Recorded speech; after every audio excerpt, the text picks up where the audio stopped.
Hey everyone, welcome to Polly's Psychology. I hope you all are doing good. In this video, we'll start chapter 6th of class 11th and chapter 6 का नाम है Learning. But before starting the chapter, I would like to tell you all to please subscribe to my channel and also click on the bell icon. Okay, so let's begin the chapter. Now, Learning chapter का नाम है तो आपके मन में चल रहा होगा कि आखिर ये चैप्टर में किस लर्निंग की बात होगी.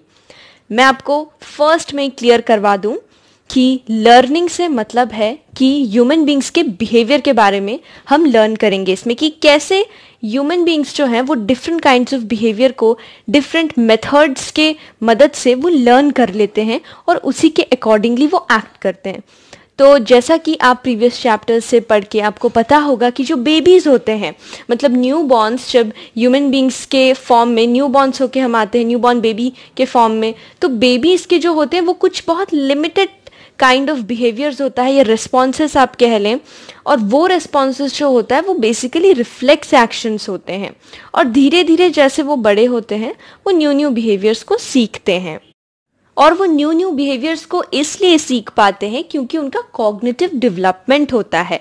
कॉग्निटिव डेवलपमेंट की वजह से मोटर डेवलपमेंट होता है, मतलब दिमाग में डेवलपमेंट होता है, बॉडीली चेंजेस होता है, तभी वो अपने पेरेंट्स को रिकॉग्नाइज कर पाते हैं, उनके फेसेस को, वो खाने कैसे खाना है, स्पून कैसे पकड़ना है, पकड़कर कैसे खाना है, वो सारी चीज़ें वो धीरे धीरे सीखने लगते हैं. तो ये हो गया बेसिक नीड्स. लेकिन बाकी सारी जो चीज़ें होती हैं, बिहेवियर्स होती हैं, हम कैसे उन बिहेवियर्स को लर्न करते हैं, हम कैसे चीज़ों को डिस्टिंग्विश करना सीखते हैं, चीज़ों को कैटेगराइज करना सीखते हैं, about that will be studying in this chapter. So the first topic is nature of learning. What is learning?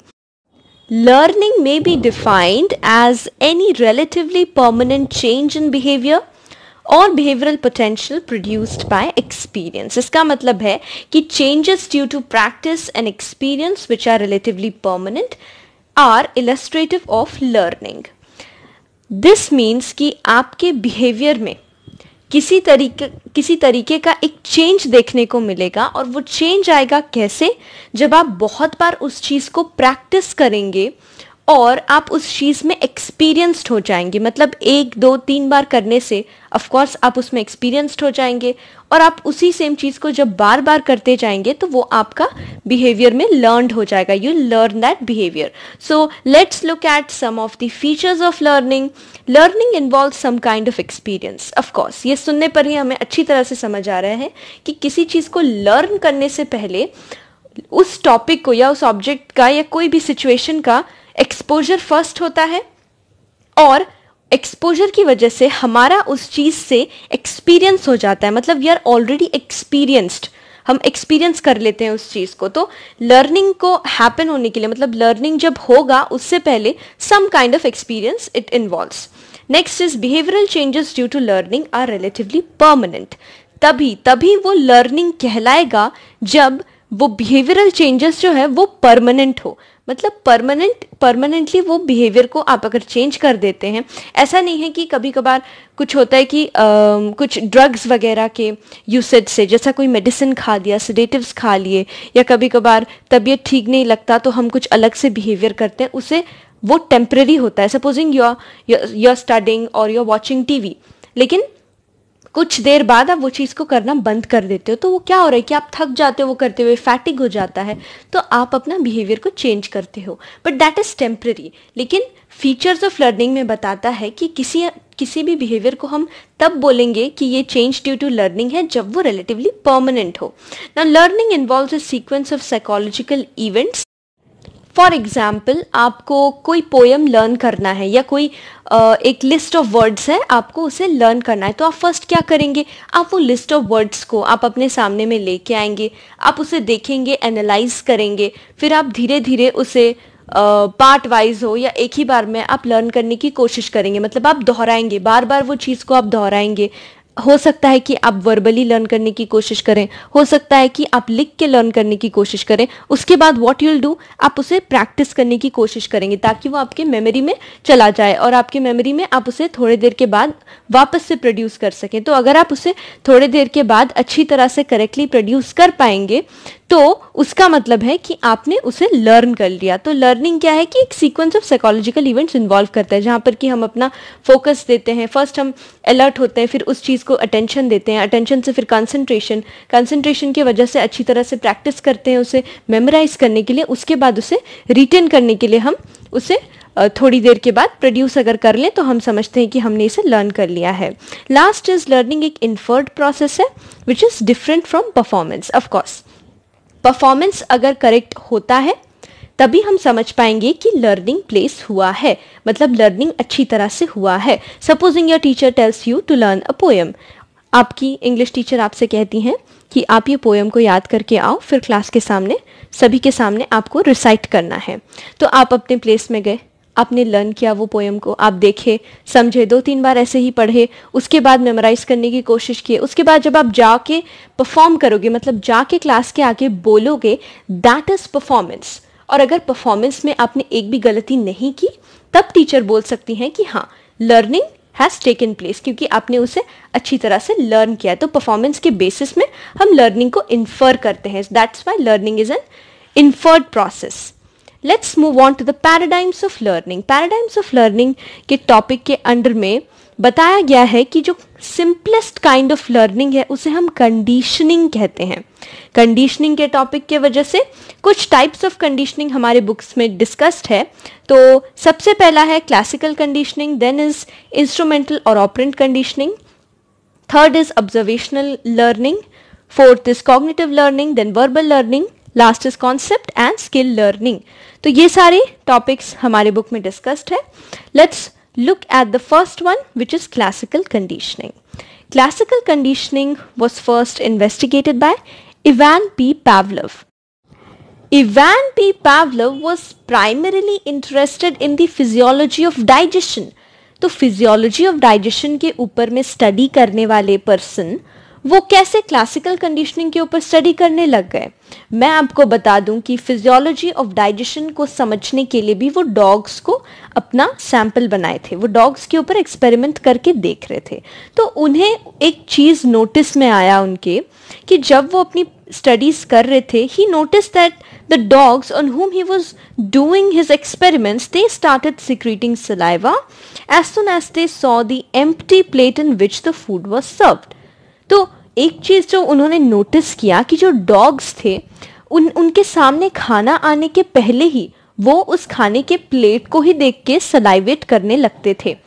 So you might be knowing कि जो सिक्रीशन ऑफ सलाइवा होता है वो एक रिफ्लेक्स एक्शन है कि जैसे एक फूड आइटम हमारे सामने आए या कोई भी फूड आइटम को हम अपने मुंह के अंदर डालते हैं तो हमारा माउथ जो है वो सलाइवेशन करता है, मतलब सिक्रीशन ऑफ सलाइवा करता है, ताकि हम अच्छी तरह से उसे च्यू करके हम अंदर मतलब खा सकें अच्छी तरह से।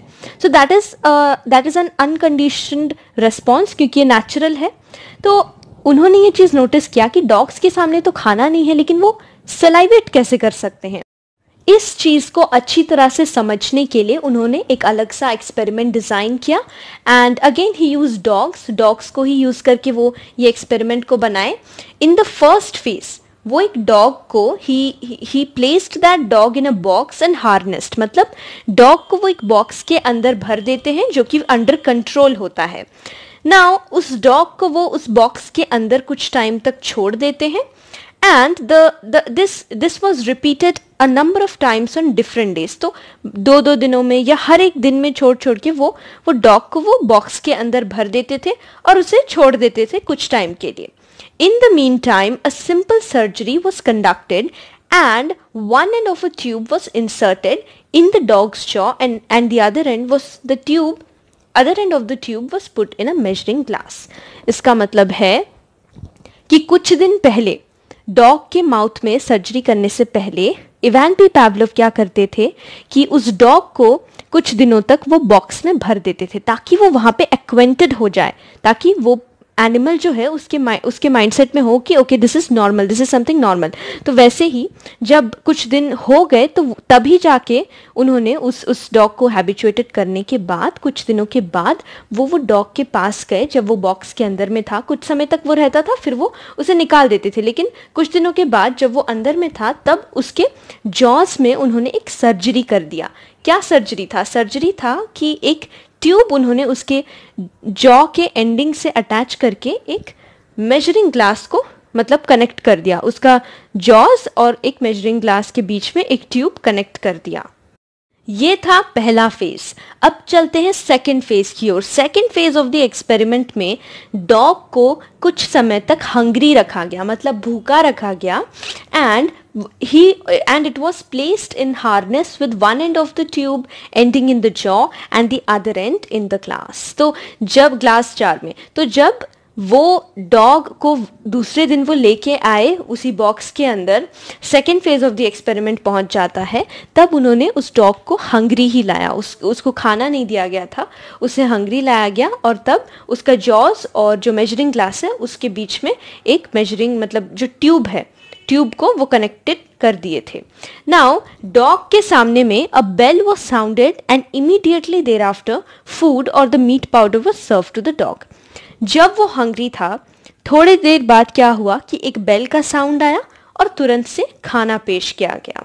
तो ऐसे ही ये सेम चीज को for the next few days बार बार दोहराया गया, मतलब उससे वैसे ही वो भर देते थे वो बॉक्स में, उसके जॉज से वो ट्यूब को कनेक्ट कर देते थे मेजरिंग ग्लास के बीच में, और साउंड ऑफ द बेल करते थे और खाना पेश किया जाता था।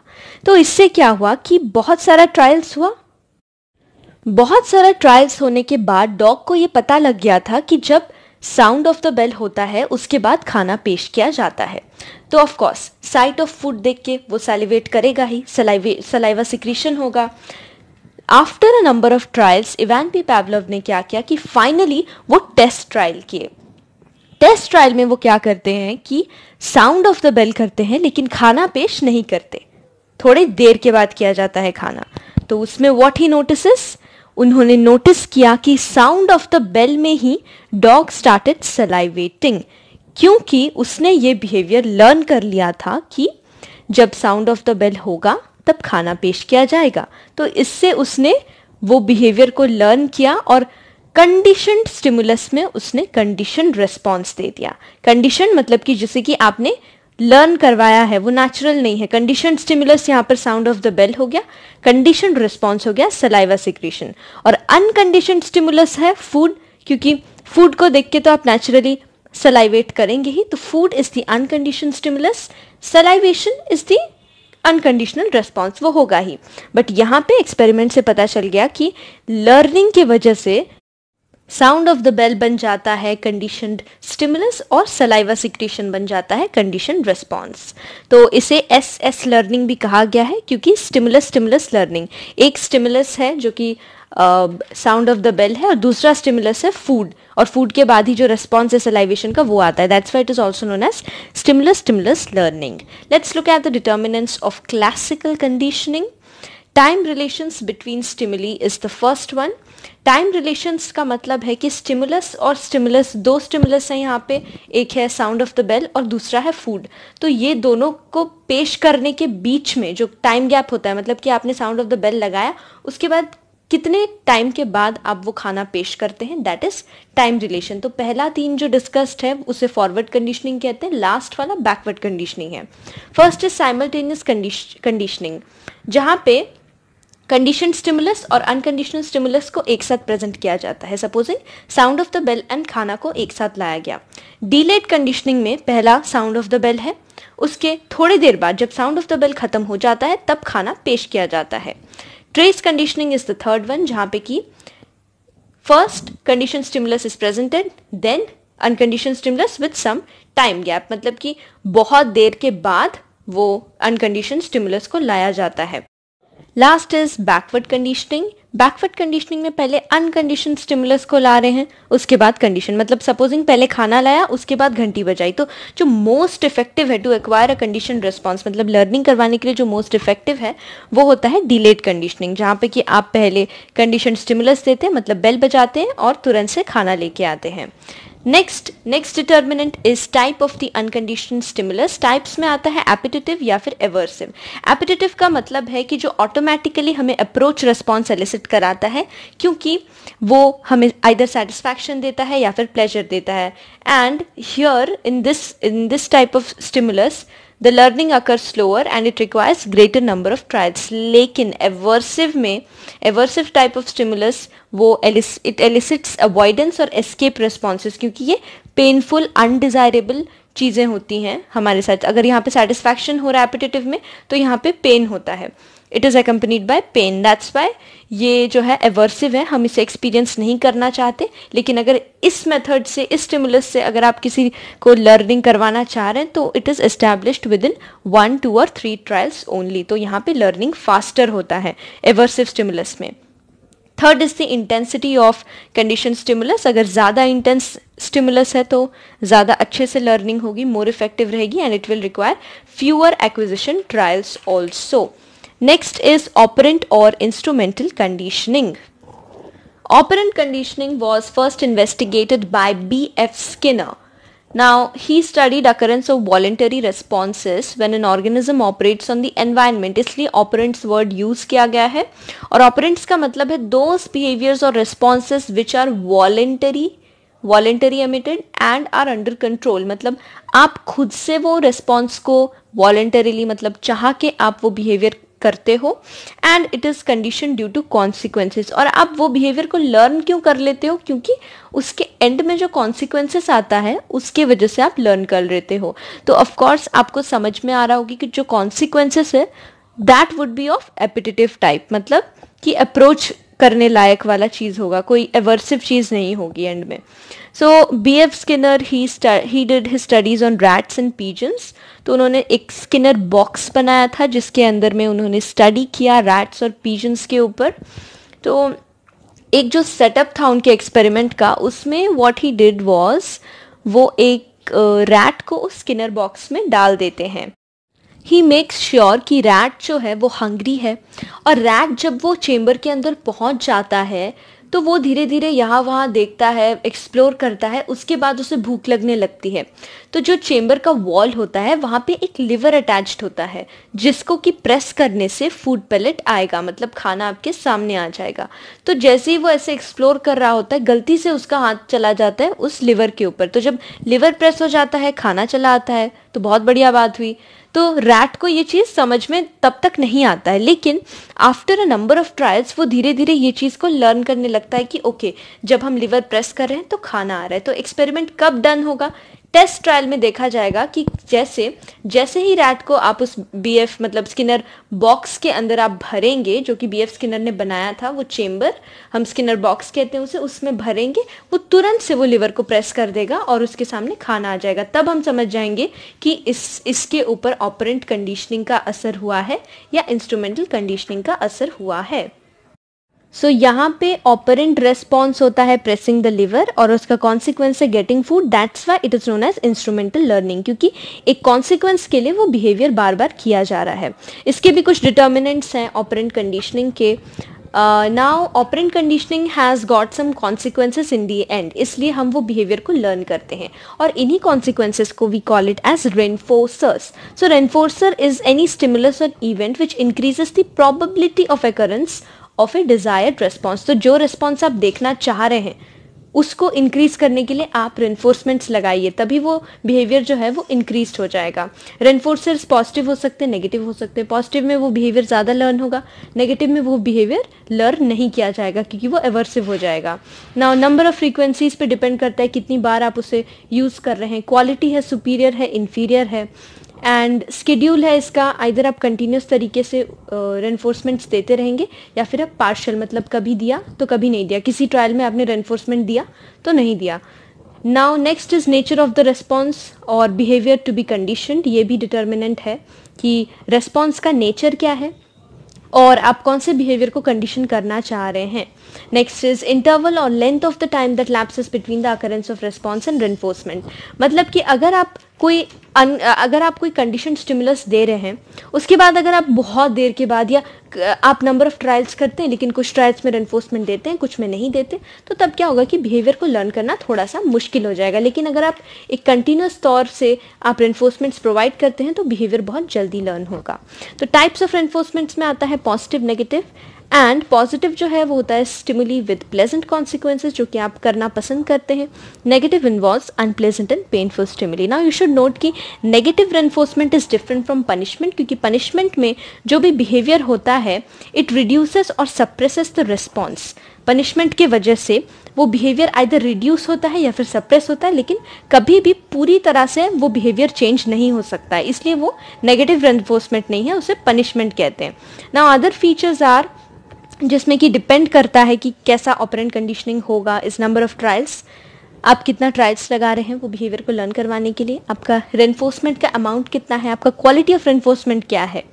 स्केड्यूल्स ऑफ रेनफोर्समेंट का मतलब है कि arrangement of the delivery of reinforcement during the conditioning trials. मतलब आप कैसे, आपका स्केड्यूल क्या है, आप जो कंडीशन स्टिमुलस है उसके बाद जो भी आता है कॉन्सिक्वेंसेस, उसमें आप कितना टाइम लेते हैं भेजने के लिए जो भी आपका रेनफोर्समेंट है. तो आइदर वो कंटिन्यूस हो सकता है, मतलब हर एक ट्रायल के बाद आप ज़रूर रेनफोर्समेंट देते हैं, या फिर पार्शियल रेनफोर्समेंट देते हैं, जिसे कि इंटरमिटेंट भी कहते हैं. Now intermittent reinforcements they have got greater resistance to extinction. Now it should be noted that delay in the delivery of reinforcement leads to poorer level of performance. अगर आप reinforcement देने में देरी करेंगे तो बिहेवियर जो है वो इजीली लर्न नहीं होगा. लेट्स लुक एट सम की learning processes. First is reinforcement. It may be noted कि जो हमारे रेनफोर्सर्स होते हैं वो आइदर प्राइमरी होता है या फिर सेकेंडरी होता है. प्राइमरी में आता है something which is biologically important to us, जैसा कि food for a hungry organism.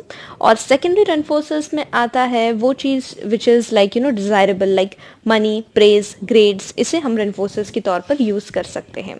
Extinction का मतलब है learning shows resistance to extinction. Extinction का मतलब है कि ख़त्म हो जाना, एक्सटिंक्ट कर जाना. वो लर्निंग आप भूल जाते हो. तो अगर आप उसे प्रैक्टिस नहीं करोगे या अगर आपको कुछ नेगेटिव रेनफोर्समेंट्स मिला तो it leads to the extinction of learning. For example, आप कंडीशन स्टिमुलस के बाद, अनकंडीशन स्टिमुलस के बाद अगर कंडीशन स्टिमुलस नहीं लेके आते हो, सपोजिंग आप बेल के बाद, जब पावलोव का एक्सपेरिमेंट है तो उसमें आप साउंड ऑफ द बेल के बाद फूड नहीं लाओगे तो जो डॉग है इट विल फॉरगेट, वो ये लर्निंग जो है वो भूल जाएगा. Next is generalization and discrimination. Generalization, it involves the phenomenon of responding similarly to similar stimuli, and when a learned response occurs or elicited by a new stimulus, तो उसे generalisation कहते हैं. दिस मीन्स कि कोई similar kind of stimulus, जैसा कि dog sound of the bell में salivate कर सकता है, तो हो सकता है कि वो अगर किसी के दूसरे काइंड ऑफ बेल को सुने तो उसके मन में वही सेम चीज़ आए और वो सलाइवेट कर दे वॉलेंटरीली, मतलब इनवॉलेंटरीली वो सलाइवेट कर सके, इससे पहले कि उसे समझ आए कि ये कोई दूसरा स्टिमुलस है, क्योंकि उसने वो बिहेवियर को लर्न कर लिया है. तो जनरलाइजेशन हो जाता है कि जब किसी दूसरे स्टिमुलस में भी हम वही सेम रिएक्शन दे देते हैं या सेम रिस्पॉन्स दे देते हैं. डिस्क्रिमिनेशन का मतलब है कि response to difference, due to difference.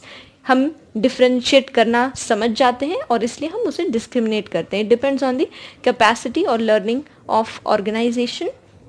Last is spontaneous recovery. Now it occurs after learn response is extinguish. तो देखा जाता है कि अगर कोई रेस्पॉन्स आपने लर्न किया था और वो एक्सटिंग्विश कर गया है, लेकिन कुछ टाइम के बाद अगर वापस से वो स्टिमुलस हमारे सामने आता है तो हम उसे उसी रेस्पॉन्स में हम रिएक्ट करते हैं. तो इसे स्पॉन्टेनियस रिकवरी कहा जाता है. मतलब आफ्टर सम टाइम लैप्स हम सेम रिएक्शन उसे देते हैं, सेम रेस्पॉन्स देते हैं, भले ही हम वो बिहेवियर को लर्न किए हों और हम भूल गए हों बहुत दिनों से, लेकिन अगर अचानक से वो स्टिमुलस हमारे आगे आता है तो रेस्पॉन्स जो है वो सिमिलर रहता है. Next topic is observational learning. Observational learning को पहले इमिटेशन कहा जाता था. इमिटेशन का मतलब है नकल करना, देख करके सिमिलर एक्टिविटीज़ करना. मतलब आप जो देख रहे हैं आप उसे इमिटेट कर रहे हैं, तो that is imitation. It is also known as social learning and modelling, because we see people और हम उस चीज़ को मॉडल करते हैं, सोशल बिहेवियर्स को लर्न करते हैं, इसलिए ऑब्जर्वेशनल लर्निंग को सोशल लर्निंग या मॉडलिंग भी कहा गया है. ऑब्जर्वेशनल लर्निंग में बहुत ज़्यादा एक्सटेंसिव स्टडी किया है बैंड्यूरा ने. बैंड्यूरा के एक बहुत ही वेल नोन एक्सपेरिमेंट में उन्होंने कुछ बच्चों पे अपना एक्सपेरिमेंट किया और उन बच्चों को 3 ग्रुप्स में डिवाइड किया गया. 3 ग्रुप्स में तीनों ग्रुप्स के बच्चों को एक 5 मिनट का एक फिल्म दिखाया गया और उस फिल्म में दिखाया गया कि उन्हीं के ही एज के जो बच्चे थे वो कुछ डॉल्स के साथ, टॉयज़ के साथ खेल रहे थे और अचानक से एक लड़का आता है उस फिल्म में, बच्चा आता है और एक बोबो डॉल है उसको ज़ोर ज़ोर से मारने लगता है। तो जो डिफरेंस था, पहले ग्रुप को दिखाया गया कि जब वो मारने लगता है तो तब उसे बाकियों से रिवॉर्ड मिलता है, मतलब जो भी उसे ऑब्जर्व कर रहे हैं वो उसे बहुत शाबाशी देते हैं कि तुमने अच्छा काम किया। दूसरे ग्रुप को दिखाया जाता है कि मारने के बाद उस डॉल को, वायलेंस दिखाने के बाद उसे पनिशमेंट मिलता है, मतलब उसे डांट लगता है और लोग उसे पसंद नहीं करते। तीसरे ग्रुप को दिखाया गया कि ना ही उसे डांट पड़ता है, ना ही लोग उसे पसंद करते, कुछ भी नहीं, न्यूट्रल सिचुएशन। उसके बाद वो बच्चों को 5 मिनट का फिल्म दिखाने के बाद उन्हें एक दूसरे रूम में ट्रांसफ़र किया जाता है और उन्हें छुप के ऑब्जर्व करते हैं एक्सपेरिमेंटर्स। तो तीनों ग्रुप्स के जो बच्चे थे, फर्स्ट वाले ग्रुप के बच्चे देखते हैं कि वहाँ पर, मतलब तीनों ग्रुप्स के बच्चों को जो रूम में ट्रांसफ़र किया जाता है वहाँ पर सेम टॉयज़ और सेम डॉल्स होता है जो कि उन्हें फिल्म में दिखाया गया। तो जो बच्चे देखे होते हैं कि उस बच्चे को रिवॉर्ड मिल रहा था मारपीट करने के लिए, वो ज़्यादा मारपीट करते हैं।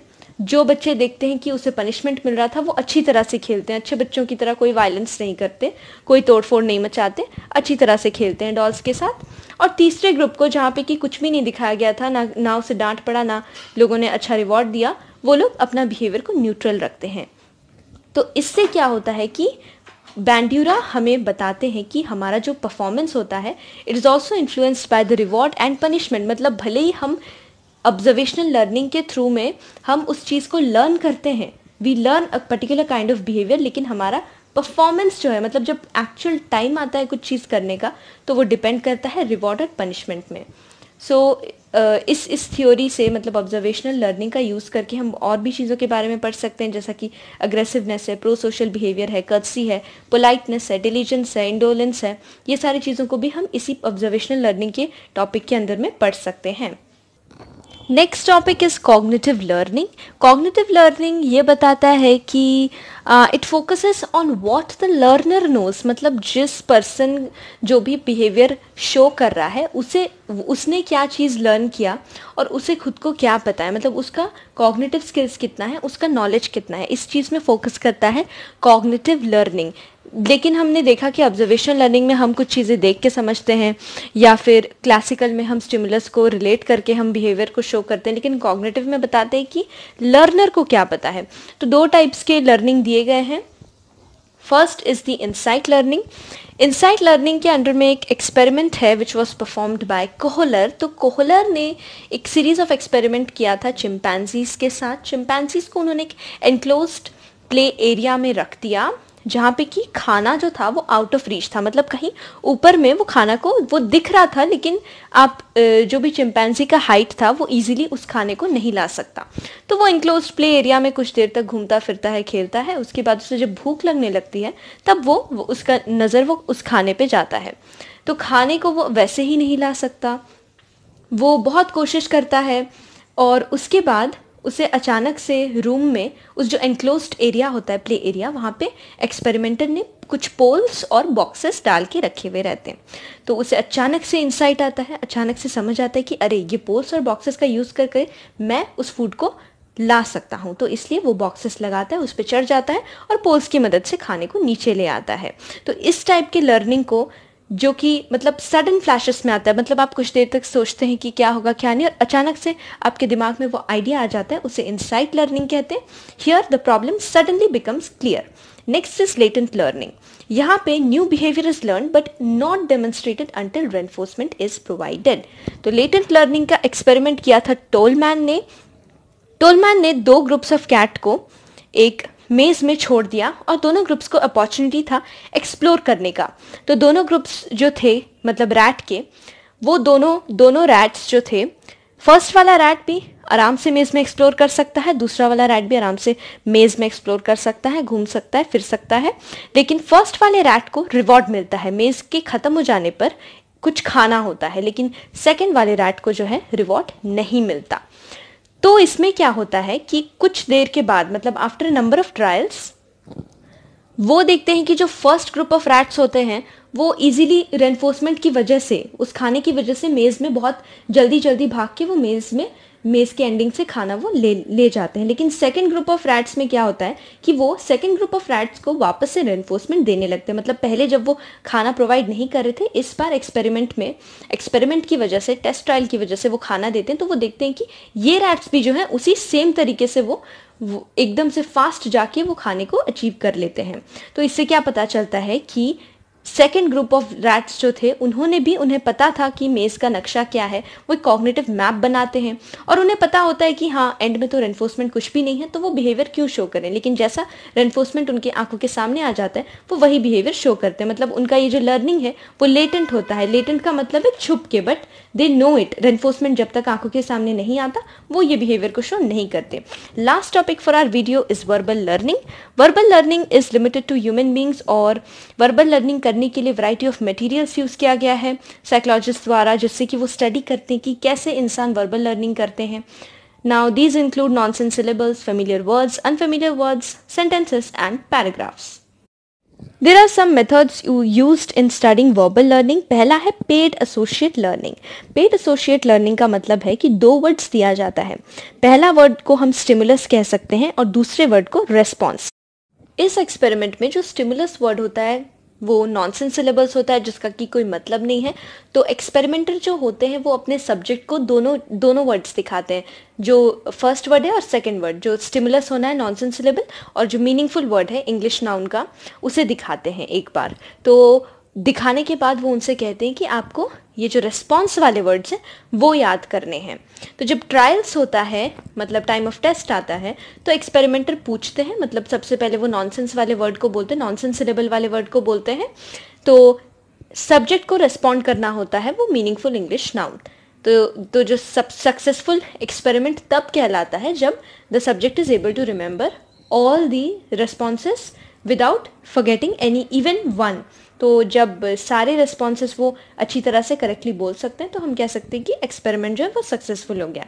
इससे हम इस काइंड ऑफ लर्निंग को we use in learning some foreign language, equivalence of mother tongue words. मतलब किसी फॉरेन लैंग्वेज के कुछ वर्ड्स को हम किसी अपने मदर टंग के सेम वर्ड्स को लर्न करने में यूज़ कर सकते हैं। सपोजिंग हमारे मदर टंग में मदर को क्या कहते हैं, फादर को क्या कहते हैं, तो उसका यूज़ करके हम फॉरेन लैंग्वेज को भी लर्न कर सकते हैं। सेकेंड सीरियल लर्निंग आता है, जहाँ पे कि पहला आइटम दिखाया जाता है for the recall of the next. पहला वर्ड बोला जाएगा और आपको दूसरा वर्ड बोलना है। फिर से फर्स्ट वाला वर्ड बोला जाएगा, मतलब जो सेकंड है, फिर आपको थर्ड, ऐसे। मतलब एक सीरियल होता है, आपको सीरियल वाइज उसे लर्निंग करना है। अगर आप दूसरा बता पाते हो तो आपको तीसरा भी आना चाहिए और वो करेक्ट सीक्वेंस में रहेगा, एक सीरियल में रहेगा। दैट इज सीरियल लर्निंग, एक के बाद एक। Third is free recall. यहाँ पे more than 10 words included in the list होता है, जहाँ पे कि सब्जेक्ट को 10 से ज़्यादा वर्ड्स बताए जाते हैं और उन्हें कहा जाता है कि आप किसी भी तरीके से इसे याद कर सकते हैं, इसे रिकॉल कर सकते हैं। तो बेसिकली देखा गया कि जो वर्ड्स एक्सपेरिमेंटर्स स्टार्टिंग में बोलते हैं और आखिर में बोलते हैं, आखिरी में, दोनों इजी होता है रिमेंबर करने के लिए सब्जेक्ट्स को। मतलब जो भी वो स्टार्टिंग में सुनते हैं और एंडिंग में सुनते हैं वो अच्छी तरह से रिकॉल कर सकते हैं। वर्बल लर्निंग के कुछ डिटर्मिनेंट्स हैं। ना features of the verbal material to be learn. ये बहुत इंपॉर्टेंट है कि आप जो वर्बल मटेरियल पेश कर रहे हैं उसके क्या फीचर्स हैं, उसका लेंथ कितना बड़ा है। अगर बहुत ज़्यादा लंबा है तो टाइम लगेगा।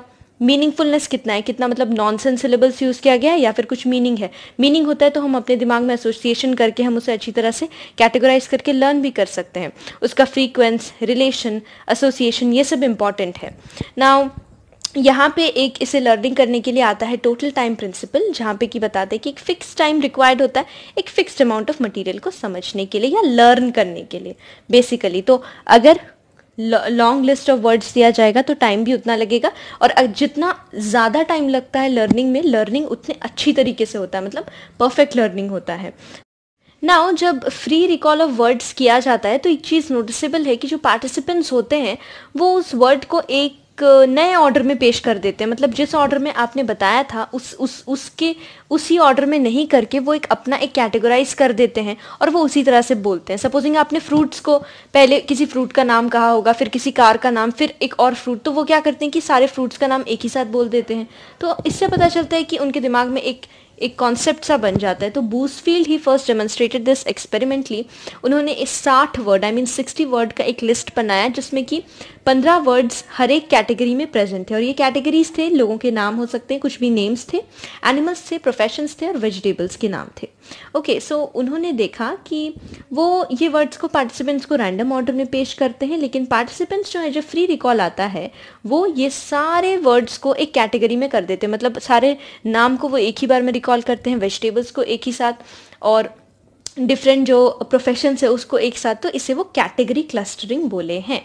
सो फ्री रिकॉल में एक नया सीक्वेंस बन जाता है हमारे दिमाग में, हम अकॉर्डिंगली अपने हिसाब से उसे रिकॉल करते हैं, and verbal learning hence becomes organizational. और वर्बल लर्निंग इंटेंशनल भी हो सकता है, अनइंटेंशनल भी हो सकता है, because a person may learn some features of the words intentionally or unintentionally or incidentally. In this kind of learning, participants notice features such as whether two or more words rhyme, start with identical letters, have same vowels. अगर दो words rhyme कर रहे हैं तो हम अचानक से उसे यूं ही learn कर लेते हैं, और कुछ होता है कि verbal learning हम जानबूझ के, ताकि हम उसे learn कर सकें, वो समझ के हम learn करते हैं. So that's all. बाकी के topics हम next part में देखेंगे. I hope you all like it. Thank you for watching.